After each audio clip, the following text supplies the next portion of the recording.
Hey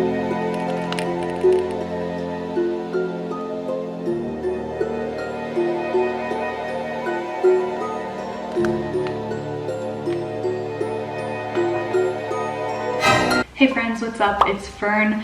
Welcome back to my channel. So as you can see, today we are doing something completely different. I did mention that I would be doing this type of video in the community tab and on Instagram, so some of you have been expecting it. But yes, I thought it would be fun for spooky season, aka the month of October, to do some scary story repots or plant chore type of chatty videos.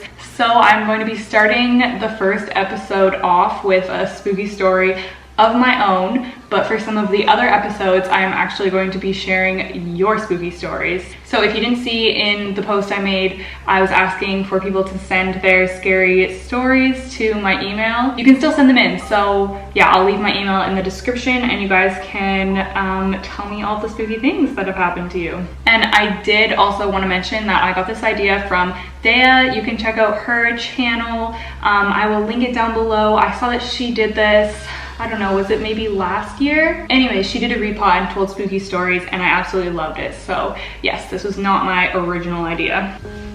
Okay, so let me move my tea. So while I tell my story, I'm going to be repotting my rickrack cactus.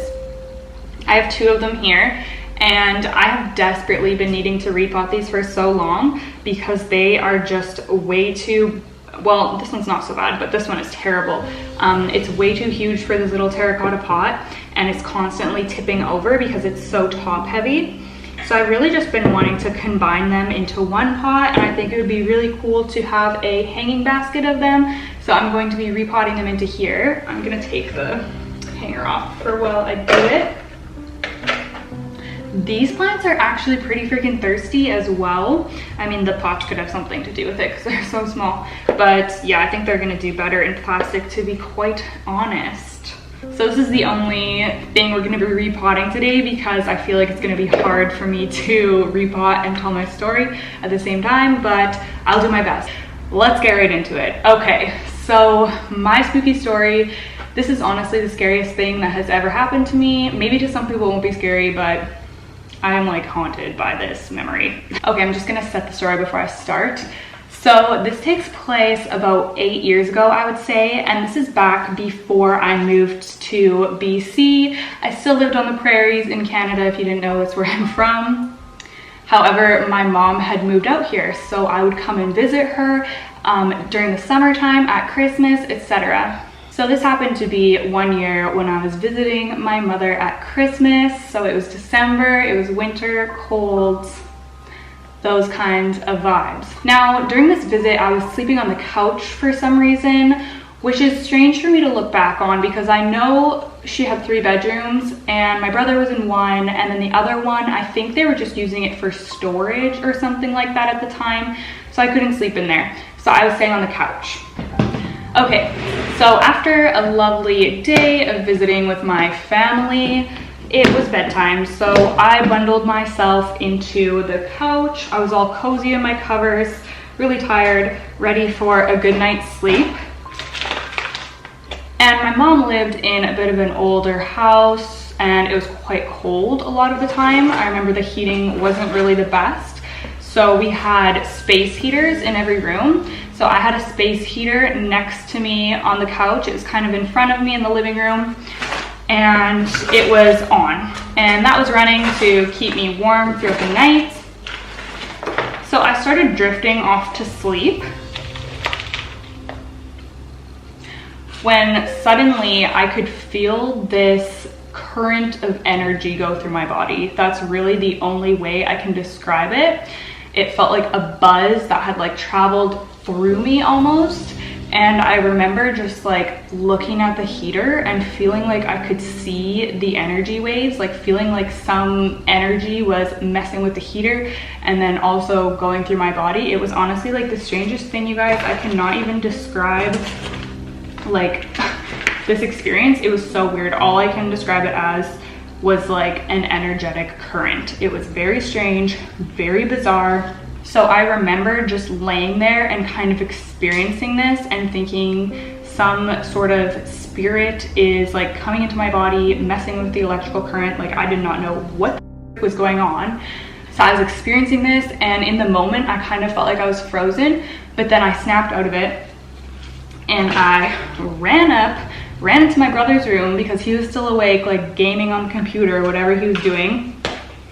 And I was freaking out because I was 100% convinced that I was being haunted. My mom's house was haunted, like something dark and awful was happening. Some like spirit was trying to come into my body. I did not know what the frick was going on, but I was just like sure that there was a presence there. So of course my brother's like, you know, thinks I'm just like being dramatic. He's like, nothing's going on, just like go back to bed, blah, blah, blah. And I remember we walked back out of his room to the living room, and the lamp that I had turned on when I got up was off. And we were like, okay, that's like, who turned the lamp off? Like, so I'm asking him like, okay, you know, if nothing's going on, then why did the lamp turn off, blah, blah, blah. And that the lamp turning off is the only part of this story that I cannot explain. I do not know what happened there. Was I imagining something? I don't know. But I was pretty freaking sure that I had turned that lamp on and it was now off. This is hard to be focusing on two things at once. So my brother is still like laughing at me and not really taking me seriously, but I was panicked and convinced that something was going on. So I did the only logical thing that someone could do, and I begged him to sleep in his room with him. Because there's no way I was going to sleep out on that couch alone again after just experiencing that. Like the strangest thing ever. So eventually my brother reluctantly agreed to have me sleep in his room with him.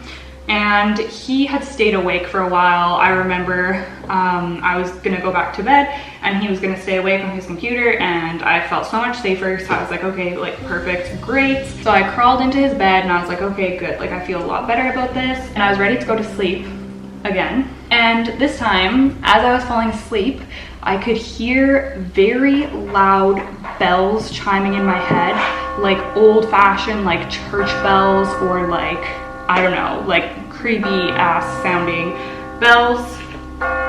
And I remember at this point just like knowing something was gonna happen, but I couldn't move, couldn't wake myself up. I remember trying to scream at my brother to help me and to help wake me up. And I could just hear these bells so loud and I could not move at all. I was just like laying there like screaming in my head in a panic. And then oh my gosh, I like have shivers thinking about it. I don't like talking about this because it scares me so much. But I looked up at the corner of my brother's ceiling, and there was a shadow person, just like a black figure in the corner of the room, and it was literally sucking the soul out of my body. I could see what I thought to be my soul, just like energy or something leaving my body, and this being was just pulling it and wouldn't let go, wouldn't let go, wouldn't let go. And I was just in a sheer panic. And then I remembered something that my stepmom used to tell me if I was ever scared in like a spiritual context, to say, may the white light of Jesus Christ protect me. And I'm not a religious person, but I remember just repeating that in my head because I honestly like thought something, like I didn't know if I was going to be surviving that. So I was just like saying that in my head, let the white light of Jesus Christ protect me, blah, blah, blah, repeating it. And then the shadow person, creature thing just like let go of my soul, and I just watched it like suck back into my body, and it's just like it came back in, and I was just like, oh my God. And then I woke up, I could move again, I could talk, and oh my God. So of course I'm in a panic. I remember my brother was still awake on his computer, and I was telling him what happened and just like freaking out, like frick, what a night I was having. I remember it was like 3 a.m. at that point, and I did not sleep after that. I stayed up all night. I was so scared to go to sleep after that had happened to me twice while falling asleep, a weird experience like that. So I remember I took to the internet and I was, you know, doing what everybody does and something unexplainable happens to them, and I was Googling it. And what I found out is that I had experienced sleep paralysis, which has now become an episodic thing in my life, and I have experienced it multiple times. I had actually experienced it in the past before that and didn't know it because I didn't have the hallucinations like that. But yes, my experience matched perfectly with tons of other people's experiences of sleep paralysis. So what sleep paralysis is, if you don't know, is it's basically when your body is between the awake and the sleep state.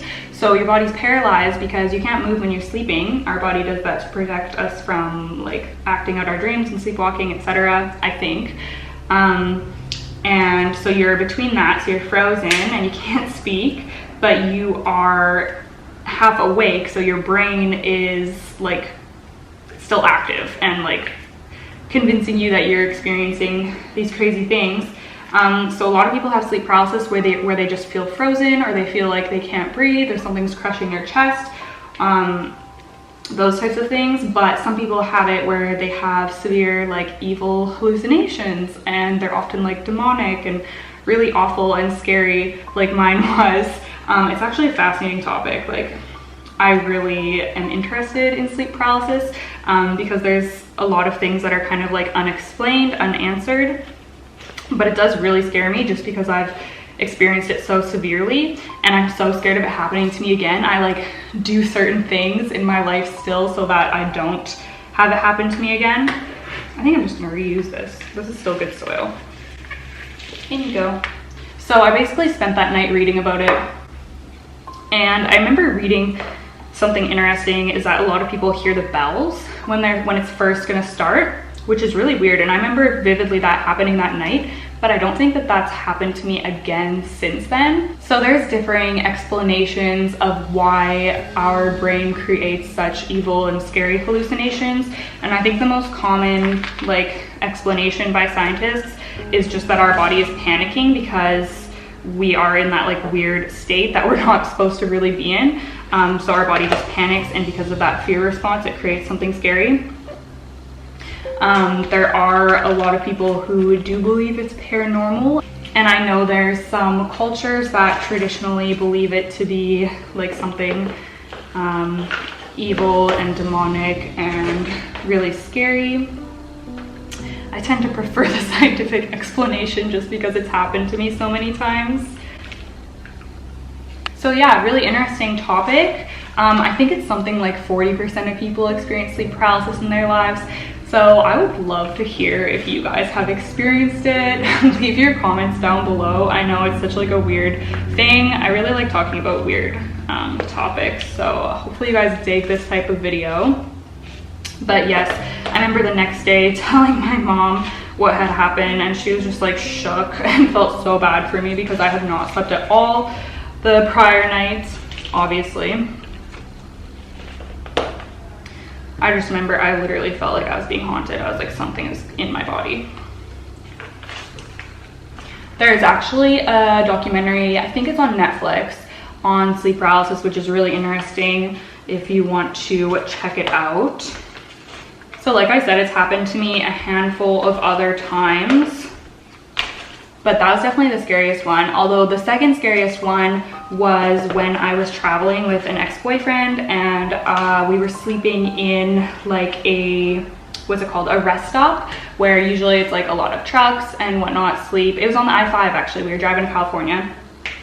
So we were sleeping in one of those truck stops, and I was just falling asleep, of course, always. And then I remember I thought I was awake still. I didn't realize, because now that I've had it happen so many times, I can feel when it's coming, and I can usually just be really relaxed, and then I can get myself out of it. This time I did not see it coming. I thought I was awake, and I just looked beside me at my partner, who was sleeping in the driver's seat beside me, and he looked over at me, but his whole head and face was just completely like white and faceless. Like it was just like somebody had like a bag over their head, or just like featureless and white. And I remember I was just like panicked and then realized that I was not awake. So that was really freaking spooky as well. So some things that can trigger sleep paralysis is sleeping in places that you don't normally sleep. So in both of those severe cases, that was something that probably helped cause it. Sleeping on my mom's couch and then sleeping in a rest stop. Also, it mostly happens when you're sleeping on your back. So for years, I did not sleep on my back. Like, I would not dare because I was so terrified. So now I am like such a side sleeper and I hate it. I try to make myself sleep on my back now because sleep paralysis doesn't happen that much to me anymore. Knock on wood. This was so many years ago that I had read about all this, so honestly there might be like cutting edge research now and there might be more information about sleep paralysis, so maybe I'm like giving inaccurate information, I don't know. But yes, I would love to chat about it in the comments. So yeah, that's my spooky sleep paralysis story. I hope I didn't forget anything and I hope I told it okay. I feel like I'm not the best storyteller, but I did really want to do this series, so I hope you guys like it. Give it a thumbs up if you do. There's definitely going to be a few more episodes. Oh, I'll show you the plant before you go. So, it looks okay. I mean, once it fills in, it'll be a lot better, but yeah, it's a cool plant. I'm just gonna be much happier in this pot and it's not gonna be falling over all the time. So that makes me happy. Okay, I will let you guys go. Happy spooky season and I will see you in the next one. Bye.